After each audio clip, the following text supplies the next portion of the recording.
Hello friend, welcome back. हर एक problem का सॉल्यूशन हम 2 टाइप से निकाल सकते हैं। यानी हर एक जब भी कोई क्रिटिकल कंडीशन आती है तो हमारे पास 2 रास्ते होते हैं। एक तो अच्छा रास्ता होता है, एक बुरा रास्ता होता है। तो आज चलिए सारे वीडियोस जो आज का वीडियोस है, ये वीडियोस इसी पे आधारित है।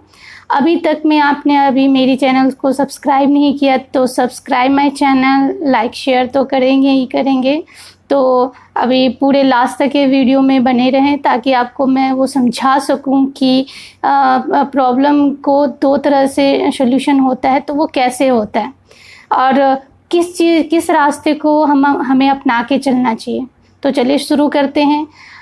अगर आपकी किसी भी क्रिटिकल कंडीशन है, कोई भी प्रॉब्लम आई है आपकी लाइफ में, तो हम 2 तरीके से सॉल्यूशन निकाल सकते हैं। सबसे पहले तो मैं ये बताऊंगी कि बुरा जो सॉल्यूशन होता है बहुत इजी होता है। उसको सॉल्यूशन निकालना इजी है, आराम से उसको आप टेक कर सकते हो कि इससे हम प्रॉब्लम से बाहर निकल सकते हैं। पर जो अच्छा रास्ता होता है वो थोड़ा सा डिफ़िकल्ट होता है, लेकिन उस डिफ़िकल्ट सिचुएशन से निकलेंगे तो अच्छी तरह से निकलेंगे। मतलब अगर हम अच्छा रास्ता अपनाते हैं तो थोड़ा टफ होता है, बट हम जब उससे निकल जाते हैं तो हम पूरी तरह से उस प्रॉब्लम से बाहर आ जाते हैं। हमें कोई नया प्रॉब्लम उससे फेस नहीं करना पड़ता है।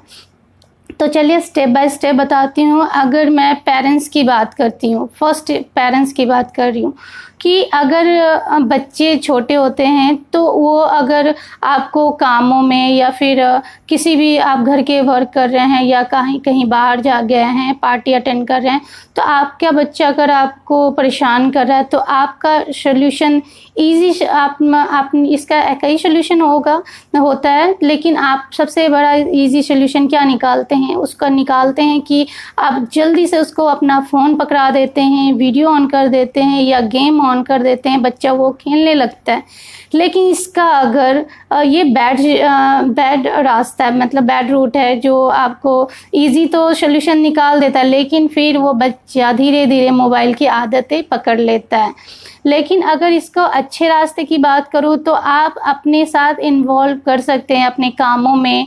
अगर आप कोई भी काम कर रहे हैं अपनी एक्टिविटी में, उसको इन्वॉल्वमेंट अगर कर दे तो बच्चा ऐसे भी आपको परेशान नहीं करेगा। अगर उसे भी कुछ एक्टिविटी में लगा दे तो आपको ऐसे भी वो परेशान नहीं करेगा।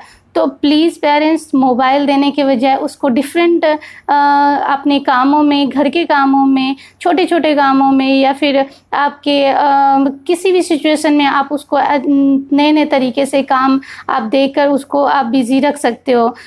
एजुकेशन की बात करूँगी तो फिर वो उसको भी आप स्टडी में, ड्राइंग, ये सब इन्वॉल्वमेंट। अगर पार्टी में आप गए हो, अगर उस टाइम अगर वो बच्चा परेशान कर रहा है तो अपनी बातों में इन्वॉल्वमेंट भी कर सकते हो। बच्चे को ये सिखा सकते हो कि आप किस तरह से अपने फ्रेंड से बात करो, मुझसे बात करो, या उस पार्टी के बारे में, एनवायरनमेंट के बारे में आप उसको डिफाइन कर सकते हो। इससे भी बच्चे बिजी रहेंगे। अब दूसरा निकालूंगी स्टूडेंट का। अब स्टूडेंट क्या होता है कि स्टूडेंट के पास भी 2 सॉल्यूशन होते हैं एजुकेशन स्टडी के मामले में। एक पहला सॉल्यूशन होता है कि अगर वो पूरे साल ना पढ़ के, बैड सॉल्यूशन की बात करूँगी, वो पूरे साल नहीं पढ़ते हैं बच्चे और लास्ट टाइम में जब एक्चुअली फाइनल पेपर आता है तो वो बहुत ही फास्ट सिलेबस कवर करने की कोशिश करता है। अगर किसी के पास ऐसा प्रॉब्लम आता है कि हाँ वो पूरे साल किसी ऐसी इमरजेंसी की वजह से नहीं पढ़ पाए, वो अलग सिचुएशन हो गया। लेकिन ज़्यादातर मतलब 70% स्टूडेंट ऐसे होते हैं कि वो पूरे साल ढंग से नहीं पढ़ते, लास्ट टाइम में वो पढ़ना स्टार्ट करते हैं, लेकिन उसका सिलेबस कंप्लीट नहीं हो पाता है, तो वो मेन पॉइंट ही पढ़कर चला जाता है, तो उसकी फाइनल पेपर कवरअप नहीं होती। अगर इसका अच्छा सॉल्यूशन की बात करूँगी तो वो 100% अगर वो पूरे अच्छे से सिलेबस कवर करे तो लास्ट टाइम में उसको कुछ भी पढ़ने की ज़रूरत नहीं पड़ेगी। सिर्फ उस सिलेबस को रिवाइज, पॉइंट आउट करके उसको रिवीजन करने की ज़रूरत पड़ेगी और वो ज़्यादा से ज़्यादा मार्क्स क्रिएट कर सकता है उसके वजह से। तो 2 सॉल्यूशन यहाँ पे भी मैं बता दिया कि उसको किस तरह से उसको अच्छे सॉल्यूशन से उसको डेवलप हो जाएगा, ना कि बैड सॉल्यूशन से। तीसरा है जॉब पर्सन।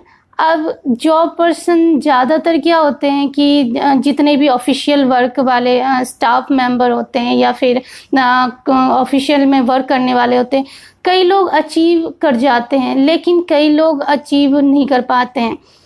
जो मेहनत करते हैं वो अचीव कर जाते हैं, लेकिन कई लोग के दिमाग में ये चलते रहता है कि भाई मुझे तो किसी ना किसी तरह अचीवमेंट हासिल करनी है, उससे आगे बढ़नी है। तो किसी के मेहनत क्या, जो पर्सन मेहनत किया, जो स्टाफ ने मेहनत किया, उसके कंधे पे हाथ रखकर और वो आगे चला जाता है। अगर वहाँ पे अगर ऑफिस में, अगर मेन हेड ऑफिस में आप जाके आप कहते हो कि मैंने ये वर्क किया है, तो जाहिर बात है जो आपके मेन बैठे हैं तो वो तो देखते तो है नहीं कि आपने ये काम किया है नहीं किया है।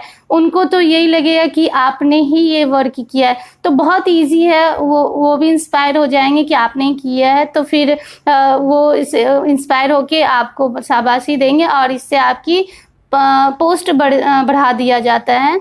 लेकिन जो मेहनत करते हैं वो आगे ना आगे जाके उसको अचीवमेंट मिलनी ही मिलनी है। लेकिन आपकी जो ये अचीवमेंट जो दूसरे के कंधे पे हाथ रखकर आपने आगे बढ़े हैं, तो वो थोड़ी देर के लिए रहेगा।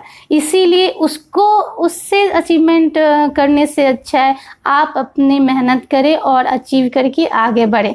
थोड़ा टफ होएगा लेकिन ये पूरा आपके ऊपर आपकी अचीवमेंट होएगी, ना कि दूसरे की अचीवमेंट अपना के आगे बढ़ना होगा। तो प्लीज़ आप खुद की अचीवमेंट के लिए आप खुद मेहनत करें, आप किसी और के मेहनत का नाम ना लेकर आगे बढ़े, तो आपको अचीवमेंट आज ना कल ज़रूर बढ़ेगी, 100% मिलनी ही मिलनी है।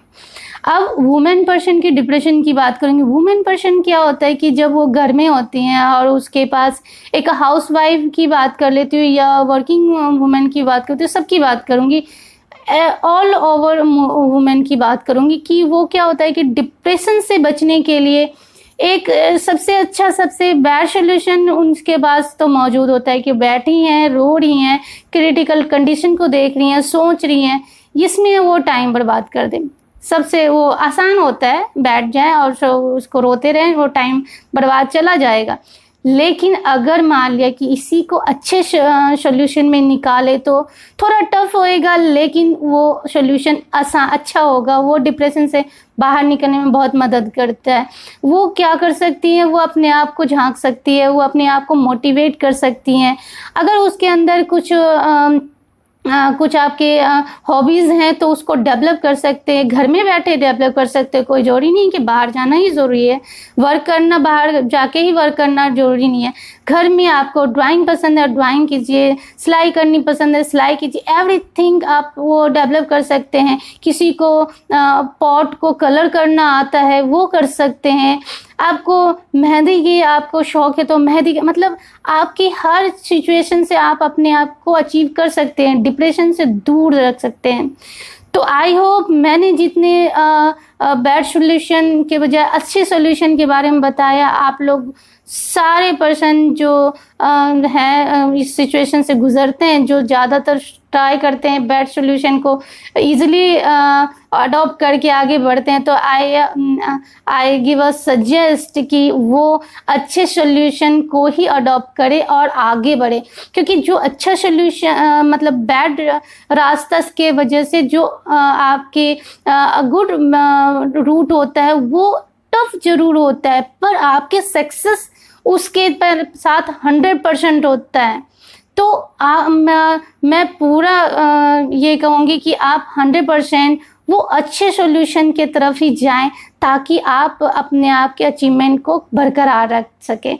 तो ऐसे ही छोटे छोटे पॉइंट पे वीडियो बनाती रहूँगी, तो मेरी वीडियोस को लाइक, शेयर एंड सब्सक्राइब कीजिए। Thank you.